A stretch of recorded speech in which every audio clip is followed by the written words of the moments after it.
आज की ये हिंदी कहानी स्त्री का घर थोड़ी सी इमोशनल है, लेकिन इमोशनल होते हुए भी इसका संदेश बहुत अनमोल है। आपकी आंखें थोड़ी नम करने के साथ साथ आपके दिलो दिमाग पर यह कहानी छाप छोड़ जाएंगी, इसलिए इसे एक बार पूरी जरूर सुनिए। तुम्हें कितनी बार बताया है, मेरे तैयार होने से पहले मेरा नाश्ता तैयार हो जाना चाहिए।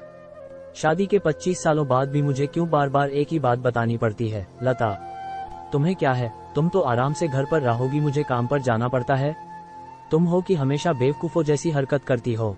अगर तुम ये जानबूझकर करती हो तो याद रखना, मुझसे बुरा कोई नहीं होगा। आज भी प्रशांत का पारा चढ़ा हुआ था। इन कटु शब्दों में अपना गुस्सा उतारते हुए, गीला तौलिया कुर्सी पर फेंकते हुए प्रशांत गुस्से से लता की तरफ देखने लगा। लता के लिए प्रशांत का ये बेवजह का गुस्सा कोई नई बात नहीं थी। वो महीने में 3-4 बार ऐसे ही लता पर बरस पड़ता था। पहले पहले लता उसका विरोध किया करती थी, लेकिन जब कई सालों तक प्रशांत में कोई बदलाव नहीं दिखा तो लता ने खुद को ही बदल दिया। अब प्रशांत के कुछ भी कहने से लता को कोई फर्क नहीं पड़ता था। प्रशांत की हर बात वो चुपचाप सिर नीचे झुकाए सुन लेते थी। शादी के पहले 5 साल तक लता ने पूरी कोशिश की थी कि प्रशांत को बदला जाए, लेकिन फालतू का गुस्सा करना और बाद में लता को भला बुरा कहना, यह मानो जैसे उसकी आदत बन गई थी।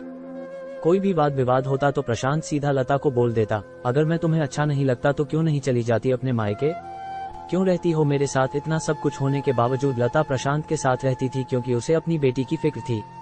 और वह जाती भी तो कहा, अपने बूढ़े हो चुके माँ बाप को इस उम्र में परेशान करना वह नहीं चाहती थी। समाज और लोग क्या कहेंगे, ये भी तो उसे देखना था। वो इतनी पढ़ी लिखी भी तो नहीं थी कि खुद जाकर कोई नौकरी कर सके और अपना और अपनी बेटी का पालन पोषण कर सके। लता को अब अपनी फिक्र नहीं थी, उसको फिक्र थी तो बस अपनी शादी लायक हो रही बेटी की।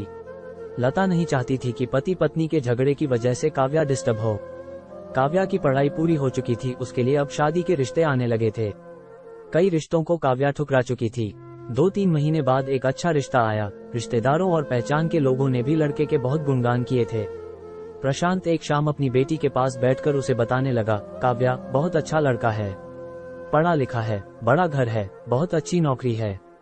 ऐसे रिश्ते बार बार नहीं आते बेटा, इस बार मना मत करना। काव्या अपने पिता से ज्यादा बात नहीं करती थी। शायद डरती थी या शायद नफरत करती थी, लेकिन आज वो अपनी पूरी हिम्मत इकट्ठा कर बोली, मुझे अभी शादी नहीं करना है पापा, मैं नौकरी करना चाहती हूँ, खुद अपने पैरों पर खड़ी होना चाहती हूँ। हाँ तो उसमें क्या बड़ी बात है, मैंने लड़के से बात की है, वो तुम्हें किसी बात के लिए नहीं रोकेगा। तुम शादी के बाद भी नौकरी कर सकती हो, वो तुम्हें नौकरी के लिए परमिशन दे देगा। प्रशांत बोला, मेरा नौकरी करना या ना करना उसकी परमिशन पर क्यों डिपेंड रहेगा पापा। काव्या ने पूछा, मैं कह रहा हूँ ना, तुम्हें किसी भी चीज की कमी नहीं होगी वहाँ। ऐसे रिश्ते बार बार नहीं आते, इसे ठुकरा मत, बहुत खुश रहोगी तुम वहाँ। प्रशांत बोला, पापा क्या मैं उतनी ही खुश रहूंगी जितनी मम्मी इस घर में खुश है। काव्या ने तंज कसते हुए कहा, आज तुम्हारी जबान कुछ ज्यादा नहीं चल रही। प्रशांत गुस्से से आंखें बड़ी करते हुए बोला, पापा मुझे शादी ही नहीं करनी है, क्योंकि शादी के बाद अगर वो लड़का आपके जैसा निकला तो मैं क्या करूंगी। मुझे आपके जैसा जीवन साथी नहीं चाहिए जो बिना बात के मुझ पर हमेशा चिल्लाए। मुझे कुछ भी अपनी पसंद का लेना हो तो 10 बार सोचना पड़े, कहीं वह नाराज ना हो जाए। मेरी तबीयत कैसी भी हो उसे परवाह ना हो। रोटी थोड़ी सी मोटी बन जाए तो घर सर पर उठा ले, उसकी चेक बुक ना मिले तो भी मेरा ही दोष निकालें, और हर छोटी मोटी बात पर मुझे मायके जाने के लिए कहे। काव्या ने अपना दिल खाली करते हुए पापा से सब कह दिया। प्रशांत का गुस्सा 7वें आसमान पर था, लेकिन उसके मुंह से एक भी शब्द नहीं फूट रहा था। वो काव्या की बातें सुन रहा था। काव्या उतना ही बोलकर चुप नहीं हुई। आज पहली बार वह अपने पापा के सामने इतना कुछ बोल रही थी। पापा, आपने माँ के साथ हमेशा गलत व्यवहार किया है। आप अपने ऑफिस का गुस्सा बिना सोचे समझे माँ पर उतार देते हैं, कभी इस बात की परवाह भी नहीं करते कि उन्हें कैसा लगता होगा। आपकी बातें सुन सुन माँ ने अपना स्वाभिमान खो दिया। प्रशांत आज पहली बार अपने किए बर्तावों को महसूस कर पा रहा था। वो इतना ही बोल पाया, जो तुम्हारा मन है वो करो, मैं तो इतना बुरा हूँ ना। काव्या ने प्रशांत का हाथ पकड़ा और बोली, पापा मुझे सिर्फ एक सवाल का जवाब दे दो, क्या आप चाहेंगे कि मेरा पति आपके जैसा हो?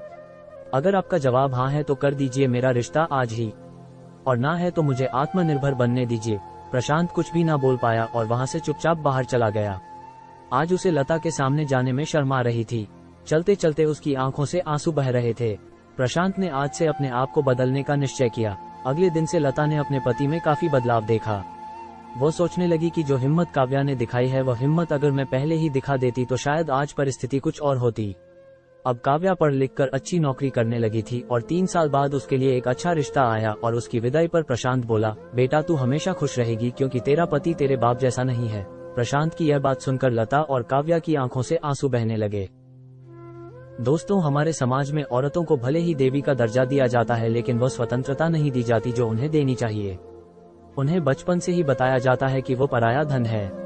स्कूल से आने में देर हो जाए तो पिटाई मिलती है। मोबाइल पर बातें करते हुए दिख जाए या खिड़की से झांकते हुए दिख जाए तो शक किया जाता है। माँ बाप का घर तुम्हारा नहीं है, पति का घर ही तुम्हारा घर है। जीवन भर यह बातें बता बताकर उन्हें ससुराल भेज दिया जाता है और एक दिन किसी छोटे मोटे झगड़े में ससुराल वालों से उन्हें सुनना पड़ता है कि इस घर को छोड़ दो और मायके चली जाओ। अब आप ही बताओ दोस्तों, ऐसी स्त्रियों का सच्चा घर कौन सा? आखिरकार वो किस घर को अपना कहें?